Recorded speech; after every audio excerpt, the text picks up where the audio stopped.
বাপ, নিজেদের জিন্দিগিতে একবার ভাইবা দেখেন, আমিও ভাবি আপনিও ভাবেন এমন আচরণ আমার মধ্যে আছে কিনা। 3 দিন ধরে যে বাড়িতে মেয়ের বিয়েতে ছেলের বিয়েতে যে ডেকসেট বাজাইলেন, কারে খুশি করার জন্য? হ্যাঁ, 1 লক্ষ টাকার গেট, এরপরে গায়ে হলুদের এই নগ্ন অনুষ্ঠান কার জন্য করলেন?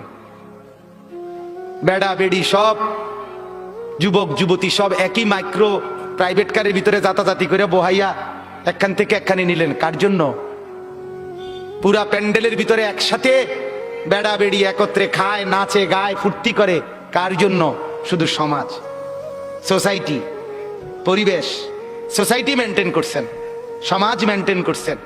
ছেলেরা চাইছে, মেয়েরা চাইছে, বাচ্চারা চাইছে, এতে হেতে চাইছে, তো মালিক তিনি কি চাইছিল? ওনার কথা মনে হয় নাই? রাসূল সাল্লাল্লাহু আলাইহি সাল্লাম, তার কথা মনে হয় নাই?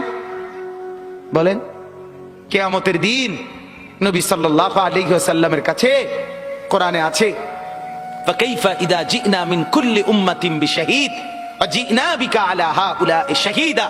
নবীকে বলছে আল্লাহ, বন্ধু, আপনার উম্মতের প্রত্যেকের আমলনামা আমি আপনার হাতে দেখাবো, আপনার হাতে, আপনার সামনে পেশ করব, আপনি দেখে কথা বলবেন আমার কাছে। সুপারিশ আপনি কইরেন, মানা নাই, কিন্তু আপনি দেখে করবেন। রাসূলুল্লাহ সাল্লাল্লাহু আলাইহি ওয়াসাল্লাম যদি হাসরের ময়দানে এরকম আমলনামা খুলে উল্টায় আর পৃষ্ঠার পর পৃষ্ঠা দেখে, ফজর নাই, জোহর নাই, আসর নাই, মাগরিব নাই, এশা নাই, শনিবার রবিবার, মদ, জুয়া, অবৈধ উপার্জন, গান, বাদ্য, নাটক, সিনেমা, জিনা, ব্যভিচার, বেহায়া, বেপর্দা, সব উল্টায়। আল্লাহর নবী সাল্লাল্লাহু আলাইহি সাল্লাম তখন বলবে, উম্মত কি এটা? উম্মত, আমার 23 বছরের এত চোখের পানির কথা একবারও মনে হয় নাই? কি আনছো এটা আমারে? উম্মত, তুমি জানো না আমি যে তায়েফের পাথরের আঘাতে পুরা পিঠ চালনির মতো জাজরা বানায় ফেলছে আমার? শোনো নাই তুমি? আমারে যে উহুদের ময়দানে দান দান শহীদ করে রক্তাক্ত করছে, তুমি শোনো নাই? আমি যে 14 দিন পেটে ক্ষুধার তাড়নায় পাথর বাঁধছিলাম, উম্মত, তোমার মনে নাই? একবারও শোনো নাই আমার ক্ষুধার কষ্ট, আমার পিঠের ব্যথা, আমার দাঁতের ব্যথা, আমার কাঁধে 2টা কড়া ঢুকে গেছে? উম্মত, আমার ঘরে 3 মাস আল্লাহর নবীর স্ত্রী আয়েশা বলছে, আল্লাহর কসম উম্মত, নবীর স্ত্রী বলছে 3 মাস 3টা চাঁদ উঠছে, ডুবছে, রাআইনা হিলালান সুম্মা হিলালান সুম্মা হিলালান। 3 চাঁদ 3 মাসে নবীর 9 জন বিবির কারো ঘরে আম্মা জান আয়েশা বলে 1 ফোঁটা চুলায় আগুন জ্বলে নাই। মা আওকাদাত ফি আবিয়াতে রাসূলিল্লাহ নারুন, নবীর একজন বিবির ঘরেও আগুন জ্বলে নাই। আল্লাহর নবীর স্ত্রী আয়েশা একদিন বলছিল নবীকে, পিঠে হাত বুলাইয়া, ইয়া রাসূলুল্লাহ, স্বামী আপনার পিঠ ছিদ্র ছিদ্র কেন? পুরা পিঠ চালনির মতো ছিদ্র ছিদ্র কেন? আপনার কি ছোটবেলায় বসন্ত রোগ হয়েছিল, গোটা হয়েছিল? আল্লাহর নবী চোখের পানি ফেলে বলছে, আয়েশা, তুমি জানো না আমার এই পবিত্র দেহে তো কোনোদিন মশাও বসে না, মাছিও বসে না, পোকা বসবে কেমনে? আমার পবিত্র দেহে তো হাঁটলে মেশকের ঘ্রাণ বের হয়, আমার পেশাব পায়খানাও তো কোনোদিন জমিনের উপরে 1 সেকেন্ড থাকে না, মাটি ফাঁক করে ভেতরে নিয়ে যায়, সেই আমার গায়ে গোটা হবে কেন? আয়েশা, এগুলো আমার তায়েফের পাথরের আঘাতের রক্তের দাগ।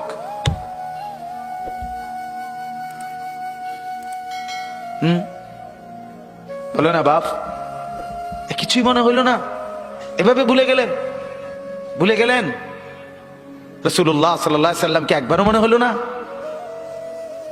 আল্লাহকে ভালোবাসেন, নবীকে ভালোবাসেন, আখিরাত চিনেন? এই বাপ, আমি আপনাদের সন্তান, আমার বাবা আপনাদের মহল্লায় 43 বছর এই বড় মসজিদের ইমাম ছিলেন, 1 দিন 2 দিন না। আমি এই মাটিতে বড় হওয়া ছেলে, এই প্রাইমারি স্কুলের ছেলে, এখানেই বড় হয়েছি। এরা সব আমার আপনজন। আমি আমার আপনজনদেরকে শক্ত করে বললাম, আমি যদি কারো ভাতিজা হই, আপনি আমার চাচা, আমি চাই আমার চাচা যেন হয় জান্নাতি। আমি যদি কারো নাতি হই, আপনি আমার দাদা, আমি চাই আমার দাদা যেন হয় জান্নাতি। আমি যদি কারো ভাই হই, বন্ধু, তো আমি চাই ভাই, 2 ভাই মিলে একসাথে হই জান্নাতি। আল্লাহ তোমাকেও তৌফিক দেন, আমাকেও তৌফিক দেন। দোয়া করি বাপ, দোয়াও চাই, জিন্দগি বদলান, যুবক, জিন্দিগি বদলাও, দিবা নিশির ফিকির আমার, জিন্দিগি চেঞ্জ করেন, জীবন চেঞ্জ করেন, ফজরের নামাজে অভ্যস্ত হন।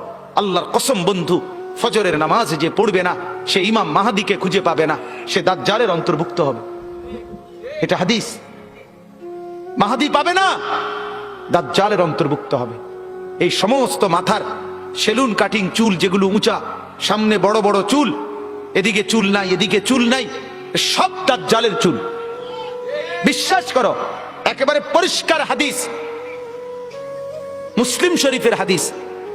আল্লাহর নবী বলছে দাজ্জাল হবে শাবুন কাতাতুন, দাজ্জাল হবে যুবক, আর দাজ্জালের চুল হবে এলোমেলো। এই জন্য দুশ্মন এটাকে জনপ্রিয় করে দিছে।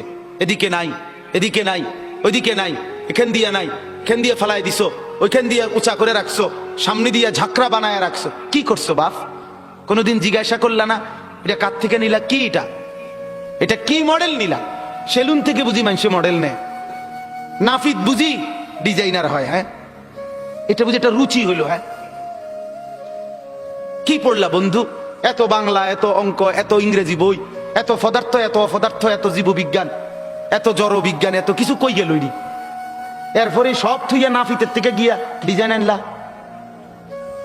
কথা বলেন না কেন? নাফিত থেকে কেন ডিজাইন আনলেন? নাফিত কেন সাজাই দিবে মুসলমানকে? মুসলমানকে সাজাবে তো রাসূলুল্লাহ সাল্লাল্লাহু আলাইহি ওয়াসাল্লাম। এক সাহাবী বলছেন নবী কেমন ছিল জানো? যার সারা অঙ্গ একসাথে দেখলে সবচেয়ে সুন্দর, প্রতি অঙ্গ আলাদা আলাদা দেখলেও সবচেয়ে সুন্দর। আরেকজনকে বলছে আপনি বলেন তো। আরেক সাহাবী বলছে আমি বলি, যে নবী ছিলেন এমন যাকে একবার দেখলে আবার দেখতে মন চায়, দ্বিতীয়বার দেখলে প্রথমবারের চাইতে আরো সুন্দর মনে হয়, যত তারে দেখি তত সুন্দরই লাগে। তিনি ছিলেন এমন। আল্লাহ তাআলা মেরাজে, এই যে এই মাস, 7 আসমানের উপরে আরশে আজিমে আল্লাহ তাআলা নবীকে নিয়ে গেলেন। যখন আরশের উপরে আল্লাহ তাআলা রাসূল সাল্লাল্লাহু আলাইহি সাল্লামকে দাঁড় করাইলেন, এইবার আল্লাহ বললেন বন্ধু কোনানে আনছি জানেন? আপনি জানেন কোথায় আনছি আপনারে? কাজে আপনি যখন ছোটবেলায় জন্ম নিছেন, ছোট্টবেলায় ফেরেশতাদেরকে বলছিলাম, ফেরেশতারা আমার বন্ধুকে কোলে নাও, নিয়া আমার সৃষ্টির পূর্ব থেকে পশ্চিম পুরা দিগন্ত ঘুরাও, আমার গোটা সৃষ্টিকে বলো যে তারা যেন দেখে বন্ধু আমি কেমন বানাইলাম।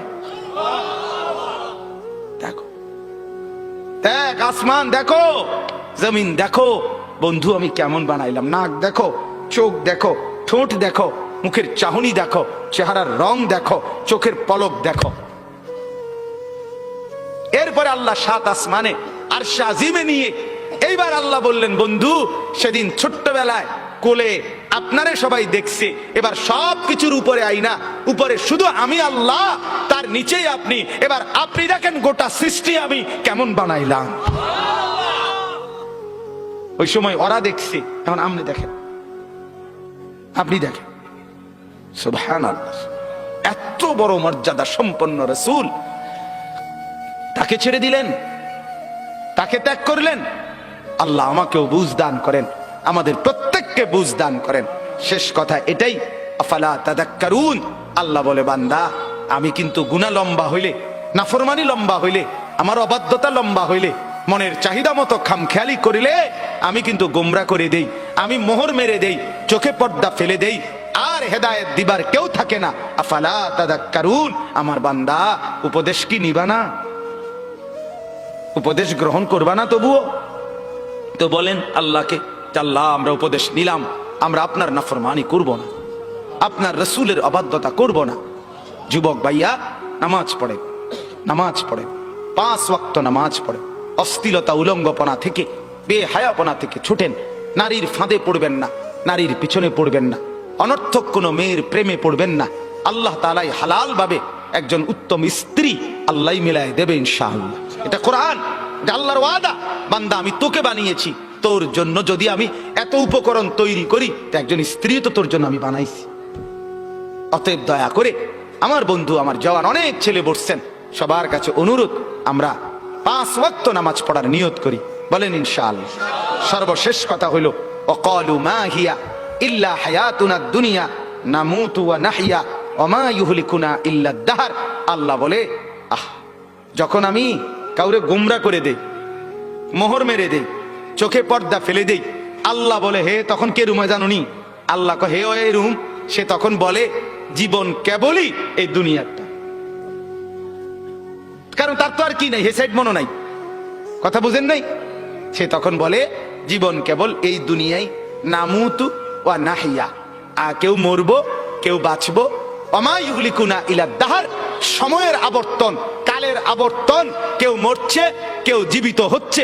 এখানে আলাদা কোনো স্রষ্টা, আলাদা কোনো তৈরিকারী, এটা কিছু নাই। কালের আবর্তনে, সময়ের আবর্তনে কেউ মরবে কেউ বাঁচবে। সময়ের আবর্তনে প্রথমে বান্দর থাকবে, ধীরে ধীরে মানুষ হয়ে যাবে। বাহ বাহ বাহ বাহ। যখন আল্লাহ ভুলে যায়, আখিরাত ভুলে যায়, তখন আমি যে একটু আগে বলছি যে পরকাল ভুলে গেলে, আল্লাহ ভুলে গেলে নিজেকেই ভুলে যায়, তখন গিয়া বান্দরের জিগায়, বান্দরের কাছে গিয়া জিগায়, এই যে ভাই বান্দর, চাই দেখেন তো একটু আমারে চিনেননি? বান্দরে হ চিনছি তো, আপনি তো আমার লগে আসিলেন, আমরা লগে, আপনি হেনে গেলেন কা? এটাই তো আমি জিগাইতে আইছি, আমি তো আসিলাম আপনাদের লগে, আমি হেনে গেলাম কা? নাউজুবিল্লাহ, নাউজুবিল্লাহ। অতএব কোরআন থেকে বঞ্চিত হলে আখিরাত মিলে না, পরকাল মেলে না, আল্লাহকে আর খুঁজে পাওয়া যায় না, নিজের অস্তিত্ব ভুলে যায়। আল্লাহ বলেন ওয়ামা লাহুম বিযালিকা মিন ইলম ইনহুম ইল্লা ইয়াযুন্নুন। আল্লাহ বলে মূলত এদের কোনো জ্ঞানই নাই, যারা দুনিয়াকে নিয়ে ব্যস্ত থাকে এরা মূর্খ, মূর্খ, নাদান, অজ্ঞ। ইনহুম ইল্লা ইয়াযুন্নুন, তারা নিজের খেয়াল খুশি মতো চলে, অনুসরণ করে, বলে। আল্লাহ বলেন মূলত জীবন বলা হয় দুনিয়া না আখিরাত। জীবন মূলত কি বলেন না? অতএব বাপ, আপনাদের কাছে অনুরোধ, রাত গভীরে এতটুকুই কথা। মূল বক্তব্য দুইটা। একটা ছিল, প্রথম বলছিলাম আল্লাহর কোরআন পড়বেন, বলেন ইনশাআল্লাহ, মনে আছে না কথাটা? কোরআন পড়েন, তর্জমা পড়েন, অর্থ পড়েন, শুধু বাংলা অনুবাদটাই পড়েন, দেখবেন কলিজার মধ্যে নূর আসবে ইনশাআল্লাহ, আলো জ্বলবে, আলো, সব ভালো লাগবে, নতুন করে ভাবতে শিখবেন, আল্লাহ তাআলা তৌফিক দিবে।